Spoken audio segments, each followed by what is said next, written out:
የሚሸወስሩሽ? ዝግ አንቺ። ምን አባ ነው ልጄ ላይ የተለጠፍከው? ልቡ በጣም አደገኛ ነው። ጋሽ አባቱ አይደለም እንዴ? ይሄናል እንደሚሄዱ አልገመትኩም ነበር። ይኸውልሽ የልብሽን አይቶ ነው እዚህ ጋር ያሽመደመደሽ። ጋሽ አለም ጋር የመጣሁት አላልክም እንዴ? እሷን አቅደው ነው ያመጧት። እሷ ጓደኛዬ ሄርሚ ናት። የማናት ጓደኛ? ትታወቃላችሁ እንዴ? ረጋ ብለህ መልስ እንጂ በአምላክ። ባለፈው ደህና አልነበርሽ እንዴ? ምን ሆነሽ ነው? የይፍቱ ስራ ተንኮሉ ትንሽ ቢገዝፍማ እኮ ይረግጠን ነበር። ምግቧ ውስጥ የሚጨመር ነገር አለ።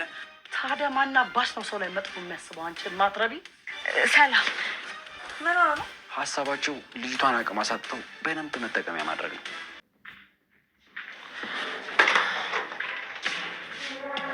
ምን እያደረግሽ? ለምንድን ነው ያልመጣው? አምሽቼ ስለገባው ነው። ህብስት በድንገት ራሷን ስታ ወደቀች። ራሷን ስታ ስትወድቅበት በአምላክ እጅግ በጣም ተጨነቀ። ለህብስት ከአምላክ ውጪ ማንም የሚጨነቅላት ሰው ስላልነበረ አሁን ላይ በአምላክ ምን ማድረግ እንዳለበት እየተወዛገበና ግራ እየተጋባ ይገኝ ነበረ። ለማን ልንገረው? ወዴትስ ልሂድ? ምንስ ላድርግ? የሚለው በአምላክ በድንገት እጅግ በጣም የሚወደው ጓደኛው አብነት ትዝ ብሎት ነበረ። ታዲያ በአምላክ ወደ አብነት ስልክ በመደወል ህብስት ራሷን ስታ ወድቃብኛለች፣ ምን ላድርጋት ሲልም ጠየቀው። አብነትም ታዲያ እንዴት ዝም ትላለክ? አሁኑኑ ወደ ሐኪም ቤት ይዘናት እንሂድ በማለት በአምላክና አብነት ህብስትን አቅፈው ወደ ሆስፒታል ወሰዷት። ማንም ሳይ ሆስፒታል ወስደዋት ስለነበረ ለሰዓታት ራሷን አታውቅም። እናም ከወደቀችበት አልነቃችም ነበር። ህብስት ወደ አንደበቷ ስትመለስ ቀና ብላ በማየት የት ነው ያለሁት? ምንስ ነው የሆንኩት? ስትል የጥያቄ ናዳዋን አወረደችባቸው። በአምላክና አብነት ህብስት ለምትጠይቃቸው ለእያንዳንዱ ጥያቄ መልስ እየሰጧት ይገኙ ነበረ። በመጨረሻም ህብስት እግሯ እንደማይሰራላት እየታዘዘላት እንዳልሆነ ነገረቻቸው። በአምላክም አይዞሽ፣ ይህ ምናልባት ቀስ በቀስ የመጣ ነገር ነው፣ ስለዚህ በሂደት ይፈታል እያለም ማጽናናቱን ቀጥሏል። በአምላክ እንደለመደው በጋሪዋ ወይም በዊልቸሯ እየገፋ ህብስትን ወደ ቤቷ መለሳት። ማንም አላየንም አይደል በአምላክ ትል ነበረ ህብስት። አዎ ማንም አላየንም፣ ቢያዩንም ችግር የለውም፣ ምክንያቱም የአንቺ የህመም ታሪክ ለነሱ ቆየት ያለ ነው። ስለዚህ ምንም አዲስ አይሆንባቸውም። መታመምሽ አዲስ የሆነብን ለእኛ ብቻ ነው ይላት ነበር። በአምላክ እንደተለመደው ህብስትን ወደ ክፍሏ ካስገባት በኋላ ቀስ ብለሽ ተኚ ሲልም ነግሯት እየወጣ ይገኝ ነበረ።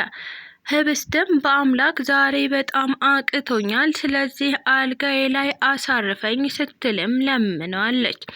ታዲያ በአምላክም ይህንን ነገር ቀን በቀን እየጨመረ ነው፣ ስለዚህ መለማመድ ይኖርብሻል፣ እባክሽ ቀስ ብለሽ ልመጂ በማለት ለመጨረሻ ጊዜ እንደሆነ አድርጎ አልጋዋ ላይ አስቀምጧት ይገኛል። ህብስትም ቀና ብላ ልትሄድ ነው ትለው ነበረ። የህብስት አይኖች የሚያሳዩት በአምላክ ከአጠገቧ እንዲሄድ እንደማትፈልግ ነበር።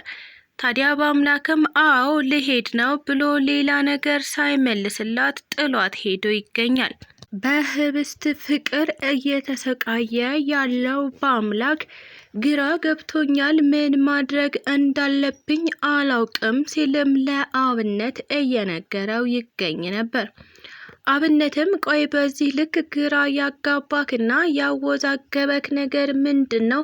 ለምንድን ነው የምትፈራው? እውነታውን ተጋፈጠው፣ እናም ለኔ እያንዳንዱ ነገር ንገረኝ ይለው ነበር። በአምላክም ምንም የምነግርህ ነገር የለም፣ ለምንም እንኳን ግራ እንደገባኝ እና እንደተወዛገብኩ ምንም ነገር አላውቅም፣ ምን እንደሆንኩኝ እኔ እንጃ ይለው ነበር። ታዲያ አብነትም በአምላክ እውነቱን ተጋፈጠው፣ እችን ልጅ አፍቅረሃታል ይለዋል። እች ልጅ አትበል ስሟን በትክክል ጥራው። አዎ እውነቱን ለመናገር አፍቅሬያታለሁ፣ ነገር ግን ይህንን እውነታ መጋፈጥ አልችልም፣ መተው ነው ያለብኝ የሚለው በአምላክ አሁን ላይ ለህብስት ጥልቅ ስሜትና እውነተኛ ፍቅር እያሳየ ይገኝ ነበረ። የህብስትን ፍቅር መጋፈጥ አልችልም የሚለው በአምላክ ምንም እንኳን እውነታውን አውቆ ቢቀበልም ነገር ግን ሊያንጸባርቀው የማይችለው ነገር ስለሆነ መጋፈጥ አለብኝ እና መቻል አለብኝ እያለም ይገኝ ነበረ። በአምላክ በወጣ በገባ ቁጥር ስለሚኮሰታተር እናም ጥሩ ፊትም ስለማያሳያቸው በድንገት በሩን በርግዶ ሲገባ አቶ ለዓለም እጅግ በጣም ተቆጥተውት ይገኛሉ። በአምላክ ምን አይነት ስነ ስርዓት ነው ያለህ? ለምን በር አታንኳኳም? ለምንድን ነው በርግዳህ የምትገባው? ሲሉም ለዓለም ጥያቄያቸውን አቅርበው ነበረ። ቀና ብሎ በማየት ይቅርታ ለዓለም ግባ እስክትሉኝ መጠበቅ ነበረብኝ ማለት ነው ሲልም ስነ ስርዓት የጎደለው አወራር ሲያወራቸው ይገኝ ነበረ። ለምን ስነ ስርዓት አይኖርህም የምትለው ይፍቱ ስራ ለምንድነው ስርዓት ያለው መልስ የማትመልስለት ትለው ነበረ። ታዲያ በአምላክም እባክሽ እታለም ይቅርታ አድርጊልኝ፣ አሁን የማትፈልጉኝ ከሆነ ወደ ክላሴ ልግባ ሲልም ሊገባ ዞር ሲል ይቅርታ በአምላክ ትላለች ህብስት። አቤት ምን ፈልገሽ ነው የሚለው በአምላክም አሁንም ህብስትን በግልምጫ እያየ ምን ልርዳሽ ይላት ነበረ። ከቻልክ እኔንም ወደ ክፍሌ አስገባኝ፣ መተኛት እፈልጋለሁ ትላለች።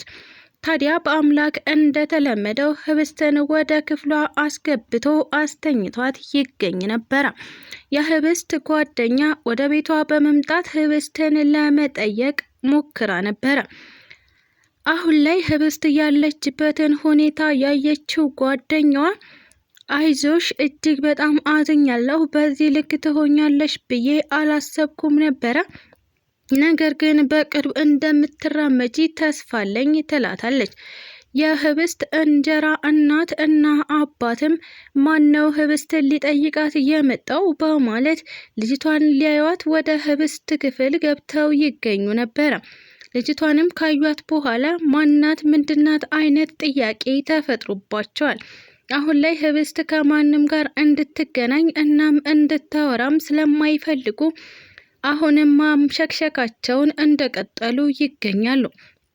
ለህብስት በየቀኑ ምግብ ላይ አድርገው የሚሰጧት የተመረዘ ነገር ህብስትን አቅም እያሰጣት ይገኝ ነበር። ምንም እንኳን ህብስት እያስመሰለች ቢሆንም ነገር ግን ቀን ተቀን ደግሞ የእግሯ ሁኔታ እየባሰበት ይገኝ ነበረ። ይህንን ያየው በአምላክ አሁን ላይ ታፈሱን ምንድነው እንድትሰጫት ያዘዙሽ በማለት ጠይቋት ይገኝ ነበረ። ታፈሱም እትዬ ናት፣ ምግቧ ላይ የሆነ የተመረዘ ነገር እየጨመርኩ እንድሰጥ እናም በየቀኑ እንዲያደክማት እና እግሯ መራመድ እንዳይችል የሚያደርግ ነገር ነው ብላኛለች ስትልም ለበአምላክ ሁሉንም ነገር ዘርዝራ ነግረዋለች።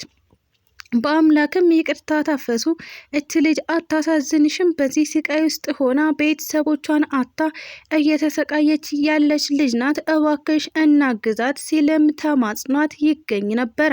ስለ ተከታተላችሁኝ እጅግ አድርጌ አመሰግናለሁ። ለቻናሉ ደግሞ አዲስ ከሆናችሁ ሰብስክራይብ እያደረጋችሁ ቤተሰብ ሁኑ። እንዲሁም ደግሞ ሀሳብ አስተያየትም ካላችሁ ኮሜንት ላይ ጻፍ ማድረግ ትችላላችሁ። ቪዲዮውን ከወደዳችሁት ላይክ እና ሼር ማድረጋችሁን እንዳትረሱ።